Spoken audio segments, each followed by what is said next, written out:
Domenica sera l'assalto di una banda armata nella villa del petroliere Giancarlo Miotto a Marocco di Mogliano, tenuto sotto sequestro con la famiglia da 4 malviventi armati. Appena 48 ore dopo, a Zermani, in via della Chiesa, 2 passi dalla parrocchia della frazione, tentato colpo in un'altra villa, quella dell'imprenditore Nicola Joll, stavolta però sventato dall'intervento del custode. È un vero e proprio assedio quello che vive in questi ultimi giorni Mogliano, che oltre all'incubo degli assalti in villa si trova a fare i conti con i furti, come quello tentato a Campocroce in via della Seta, nell'abitazione della famiglia Bastianello.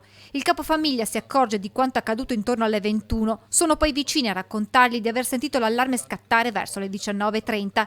Sarebbe stata proprio la sirena a far fuggire i ladri che avevano ormai già aperto il portoncino d'ingresso. Con dei cacciaviti evidentemente hanno fatto leva qui e una volta appunto hanno fatto un po' di leva, una spallata, hanno buttato giù e hanno tolto tutte le cerniere appunto del serramento. Colpo andato a vuoto quindi, ma restano i danni materiali e morali. Danni soltanto del portoncino d'ingresso che stiamo riparando, però appunto in 16 anni che sono qua è già la terza volta che è successo, perciò evidentemente tengono d'occhio le case appunto che sono vuote in quel momento lì. Da Camporoce a Zermani, in via Braida, malviventi in azione stanotte in un'azienda agricola in un'area che ospita anche l'abitazione dei proprietari.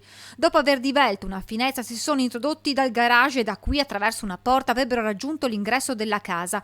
A questo punto però si sarebbero accorti del sistema d'allarme inserito e delle telecamere, decidendo di fuggire.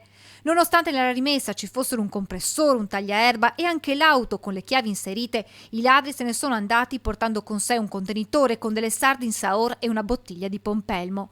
Malviventi più o meno improvvisati dunque, ma anche bande di professionisti specializzati negli assalti in villa, come quelli del colpo a Marocco, ai danni di Miotto o quelli messi in fuga ieri sera dalla villa di Nicola Joll grazie al tempestivo intervento del custode, che ha notato dei movimenti sospetti nelle immagini delle telecamere del sistema di videosorveglianza. Ha così messo in fuga i banditi e dato l'allarme. Oggi resta un senso di inquietudine per quanto accaduto e nessuno se la sente di parlare. Fortunatamente non in questo momento, mi scusi.